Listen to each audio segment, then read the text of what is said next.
Okay, before I get to this CPENT program, in fact, actually, I was certified with OSCP, and inside the OSCP community, there's another comparison of another program which is equally or even mentioned as tougher than OSCP. That's how I get to know and trying to know more about CPENT.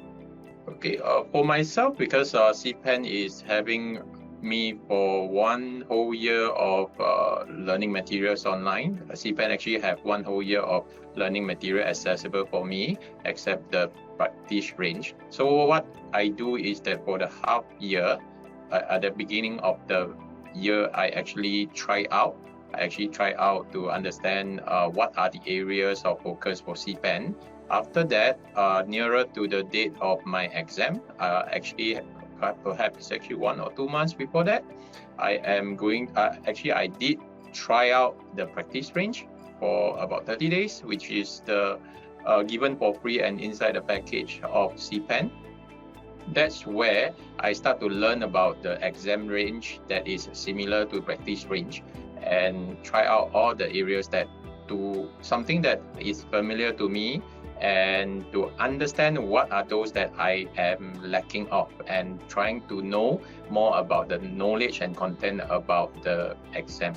Okay, for CPENT, the hardest for me is the binary exploitation as well as OT, operational technology, because the problem for me is that I'm not really exposed to those areas, and in my work, I am not teaching my students on these two areas as well. That's why I will need to take up the whole package of learning material to understand what I need to know, what I should learn, and start it from scratch. The good thing for binary exploitation is that I do have some form of experience before, but somehow the approach for this exam might be a little bit different. That's why I need to understand what is actually best for me to prepare for the exam as well. So the toughest one should be OT and binary exploitation for myself. Okay, maybe I start from the first one. First of all, the learning material is accessible throughout the subscription, which is 1 year, where I can allocate the time effectively to practice, to learn about all the content that I should learn for this CPENT exam. Second thing is that the practice range is very similar, or I would say is close to what I need to know for the exam, so that I feel confident to go for the exam before even I try out to try to schedule for the exam. Then for the last one is that the wide area of coverage in terms of content for this CPENT, that helps me to know what are those things that I am not familiar with or not really exposed to before, and that actually helped me to understand at least or try out something that I never tried before, especially in cybersecurity.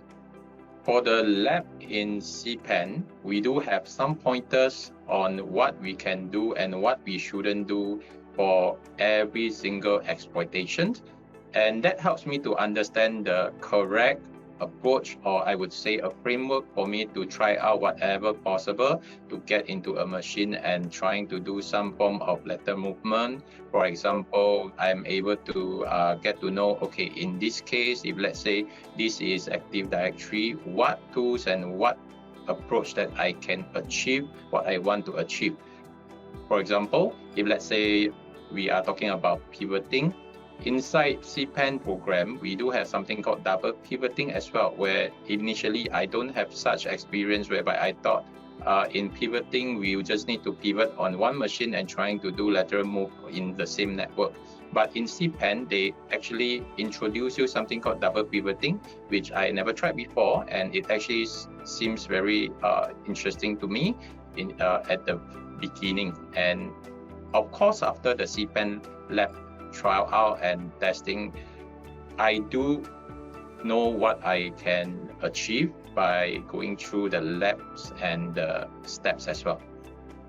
For myself, I'm actually an educator. So in my department, we teach students on cyber and network security, which for CPENT, it gives me a wide area of content in terms of how and what are those things that I need to do, methodologies of vulnerability assessment and penetration testing.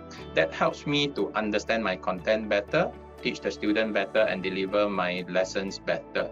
In terms of salary hike or promotion, because due to my field, it might not be as much, but of course, in terms of the experience, the exposure, that would perfectly help me to deliver my content better.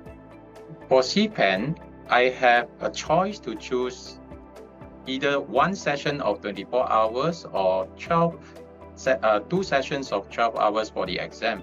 This is more realistic in terms of the duration of the exam because we normally for penetration testing, we won't do anything within one shot, or rather we will actually plan and execute it according to our timeline.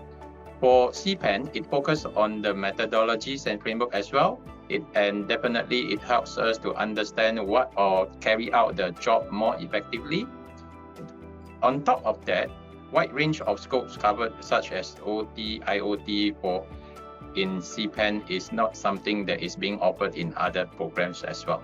For CEH, the approach of delivering the content is more theoretical, and a lot of times, if let's say for penetration tester, we require an environment that is allowing them to learn through hands-on labs. So for CPENT, it is more experiential learnings and able to let the candidate to work with network of machines, face the real issues that are in the simulated environment and solve it by whatever way that they can find.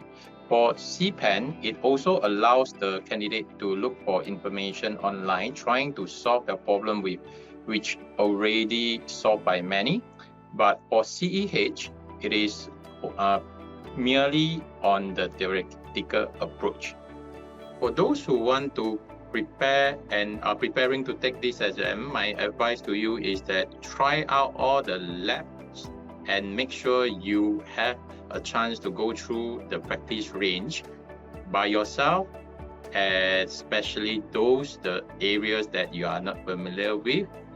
That would actually help you to gain a lot of marks, especially in the area of operational technology, OT, IoT, or those that you are fearful with. Just try out yourself in the practice range, because it is pretty similar, I would say it's actually close to the exam range that you are going to try out or certify yourself in CPENT. I would say the practice range is quite close to what you are going to do in your actual exam. So go through it and try as many times as possible. Spend your time wisely, schedule it so that you have time for your labs, especially those 30 days of practice range that you allow to try out the labs